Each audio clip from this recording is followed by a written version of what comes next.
Signore e signori, gli iGen Studios sono lieti di presentare una nuova puntata di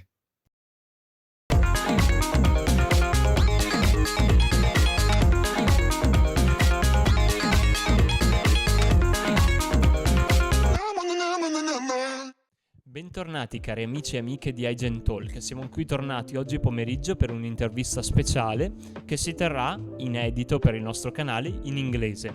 Abbiamo qui con noi Diana. Diana, say hello to everybody. Hello, everybody. Hello, dear viewers of iGen Talk. I'm very happy to be here. Thank you, Lorenzo. Thanks to Diana to be here. We will talk about a special NGO called AIESEC, which is Diana is a former member, no, not actual member in reality, in Venice. Also, we enjoy a very special internship this summer in Turkey. So we maybe talk a little bit brief about that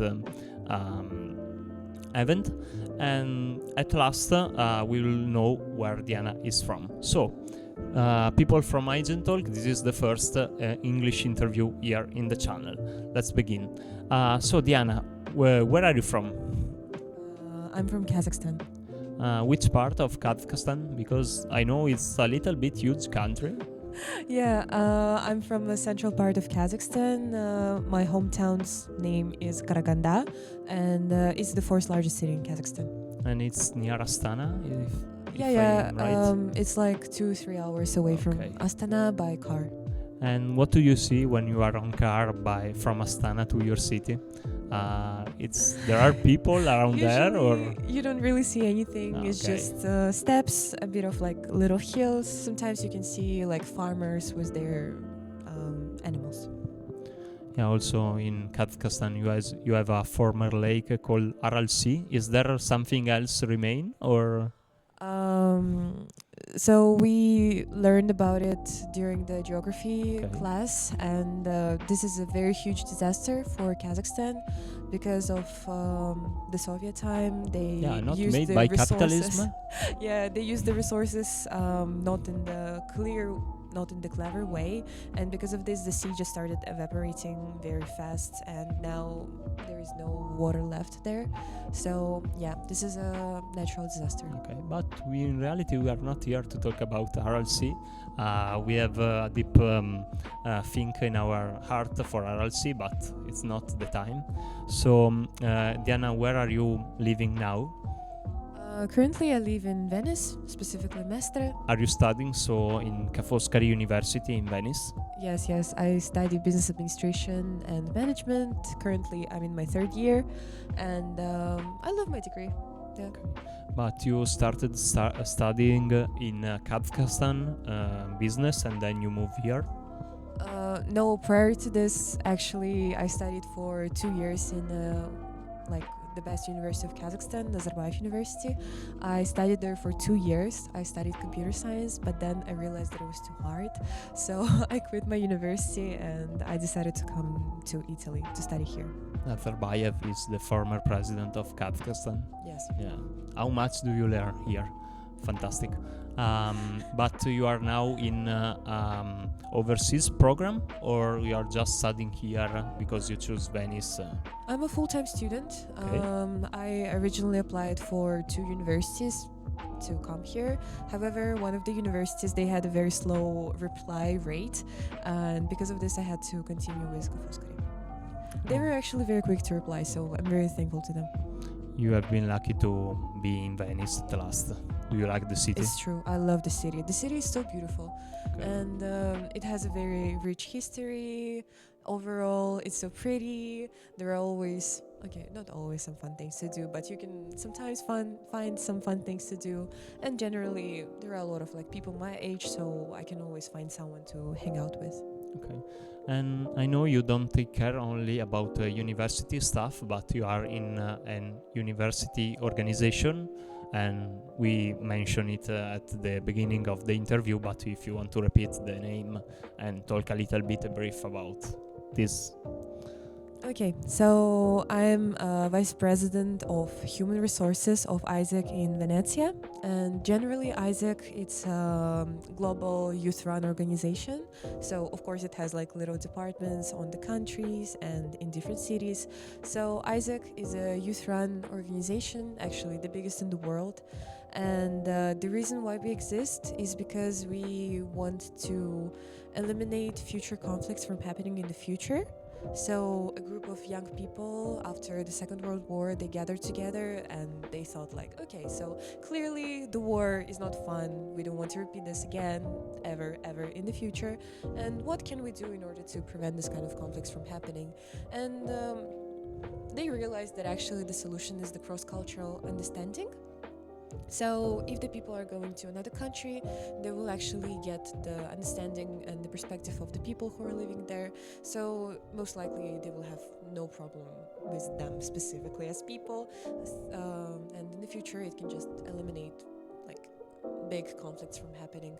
And in order to facilitate this so-called cross-cultural understanding, we give an opportunity to young people to go abroad to do a volunteering experience or an internship.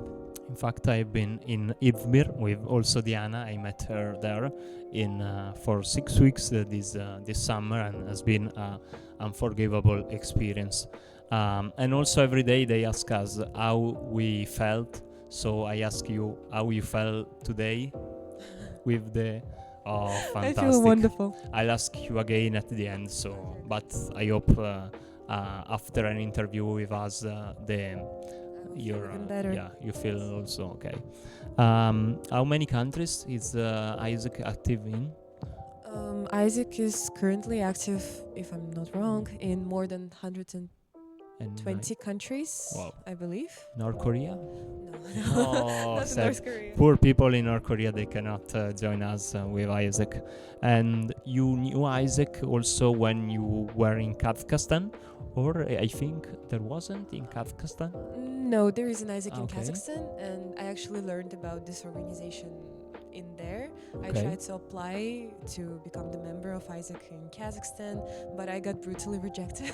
Oh no, they are very strict. They are in, very strict, yeah. yes. And then I came to Italy and I decided to apply again because I found out that AIESEC is not only in Kazakhstan, but it's also like, wow, it's in Italy, in Venice. I didn't know Yeah. this.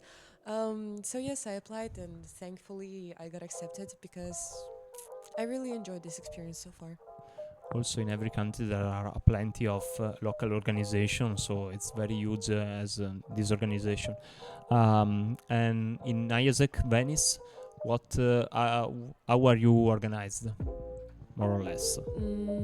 So I'm curious, like, are you asking me about the structure Yes, of our organization or like what we offer to people? The structure, then we will Okay. pass to how many are you now? Currently we are around 36 members, Okay. counting everyone. We have the president, we have vice presidents. After the vice presidents, we have a middle management board. So these are the team leaders and some managers, and then we have members. So this is the structure. Okay. And which is your main activity? I'm responsible for the human resources. Like my official name in AIESEC is VPTM, which stands for Vice President of Talent Management. And I'm responsible for the membership in our committee. So I need to make sure that everyone in our committee is happy, that they're actually developing, that they're achieving their own goals, that like our local committee is sustainable, because AIESEC is a place for people who are young, from 18 to 30-year-old. When I applied for the journey in Turkey, I remember I entered the site, I signed with my datas, and the next day one member of AIESEC called me very fast, and I was welcome into this huge world. This is the main activity of your volunteers, I think. currently? I mean, yeah. So in AIESEC we have different departments. Okay. We have department of incoming global volunteer. So basically, the volunteers who are coming to Venice specifically to do volunteering opportunities here. We have outgoing global volunteer. So it's like the reverse of that one. We send like people who are residing in Veneto to other countries to do volunteering there. And we also have outgoing global talent, so we're also sending like Veneto region youth into other countries, but this time to do internships abroad. Okay. And you have some projects for international volunteers in Venice active yes. right now? Yeah, we actually do, and I know that on the 16th of November, one of the volunteers is going to come here. Oh, nice. So I'm very excited to meet her. And One or more? on the plenty? 16th, only one volunteer is coming, Okay. and I know that the second one is coming like sometime next week. I'm not sure when. Okay. I think in Venice you will have plenty of applicants. Oh yes. A lot of people when Yeah. they hear about Venice, they're like, "Oh my God, Venice is so beautiful! Like, I just want to come here to volunteer in order to just see the canals, to see what it's like, and yeah." And what is the project focused on? I'm not sure about Okay. what the project is focused on. However, recently we did 11 resellings. So reselling, it's like when you open the volunteering opportunity again for the second or third time, or I don't know how many times, with the person that we worked with before. So in this case, it might be an NGO or a school or immigration center, for example. So yeah, we have a lot of different opportunities, and like I can give you just a few examples. Sometimes we work with schools. Okay. So we send volunteers to schools so that they can show children what their culture is like, and the children. At the same I remember time, someone did that yeah. in Turkey. And Do you know? at the same time, I don't remember to be Okay. honest. They're going to teach them English. Then we have some immigration centers for like teenagers, and basically these teenagers, they ran from war Okay. in their countries, and the role of the volunteer in this volunteer experience specifically is to provide hope to these young people, to actually show them that the world didn't turn away from them, and that they have hope, and that there are nice people there. And of course, like, you get to practice English, which is fun, it's cool. And also, like, one of the volunteering experiences that really struck with me, the one that we opened, is the one which worked in the Mother's Center. I believe that's what it's called. Like, I don't remember, to be Okay. honest. No problem. So in the center, single mothers, they go there because the state, the family, people that they know, their friends, all of them, they decided to just, not help them. And in the end, these mothers are just trying to survive. They're trying to feed themselves and their children. So we were looking for some volunteers who were willing to come and help these mothers. But of course, it's a very challenging environment. But this is the opportunities that we were able to open. And from what I know, our volunteers were very happy. And you, as AIESEC, has a deep connection with United Nations. There's someone of AIESEC inside the United Nations as advisor or maybe a representative at the United Nations. AIESEC is like I don't know the specific term in English, but like a daughter company of the UN. So we are like exactly under the UN. Okay. And actually all of our like volunteering experiences, they're based on one of the sustainable development goals, which were proposed by the UN and that have to be fulfilled by 2030. So yeah, that's how we contribute to the UN goals directly. Okay. How do you feel now? I feel great. For me, it's great. So, wow.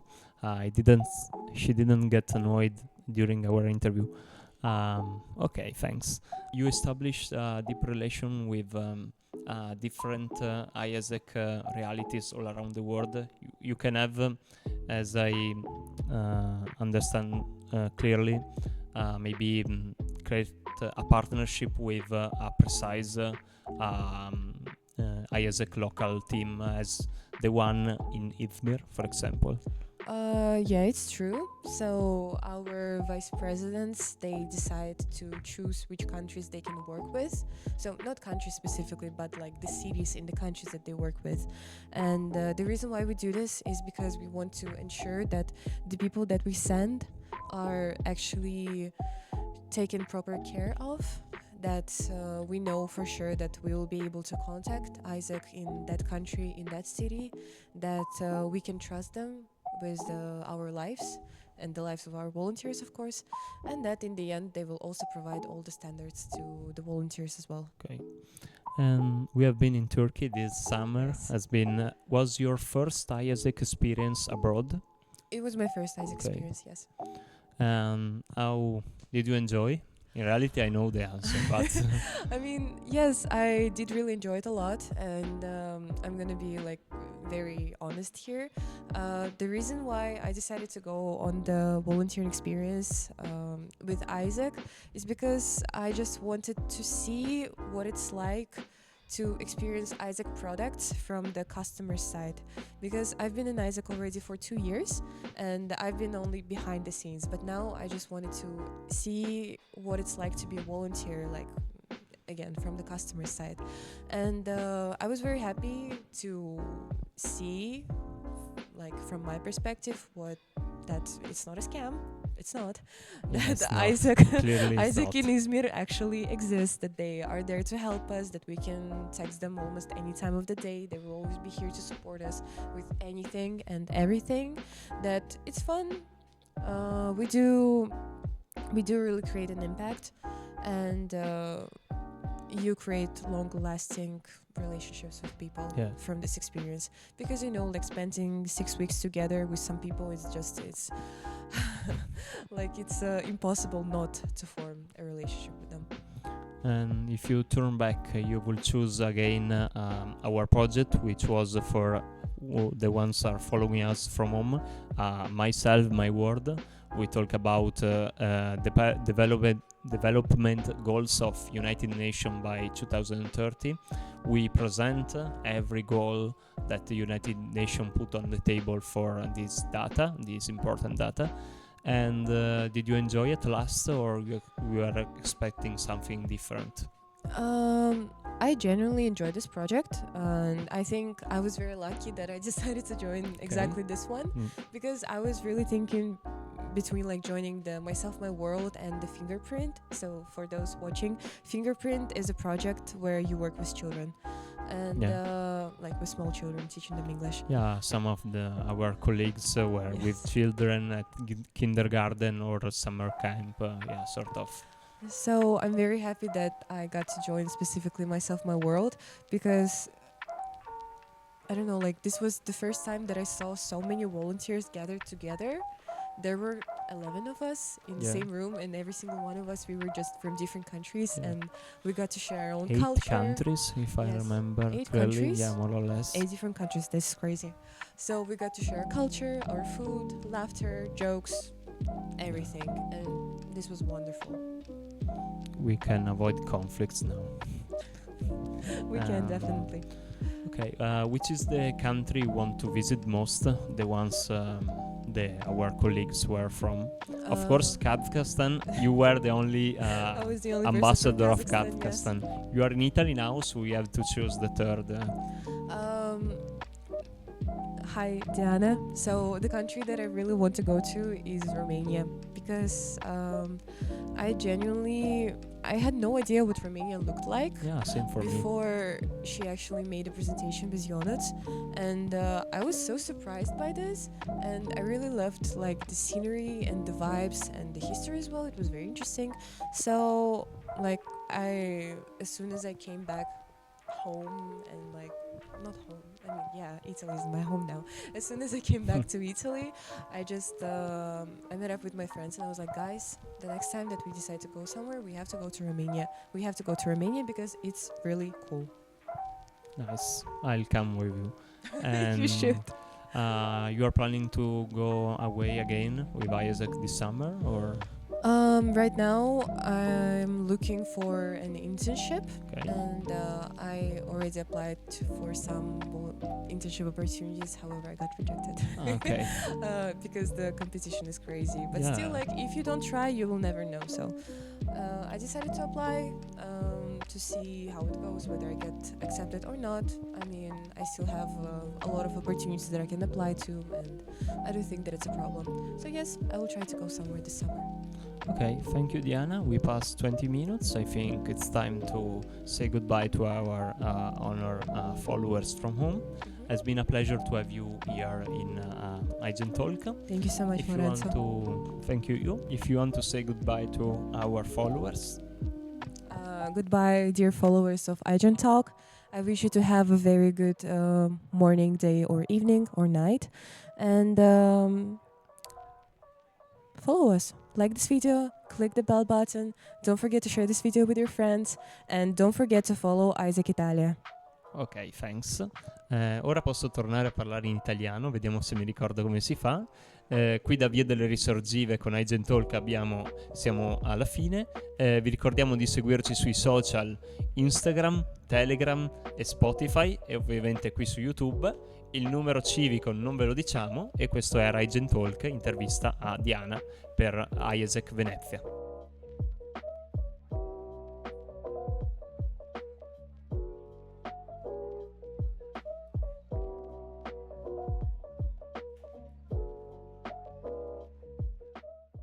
Questo podcast è stato presentato da iGen Studios.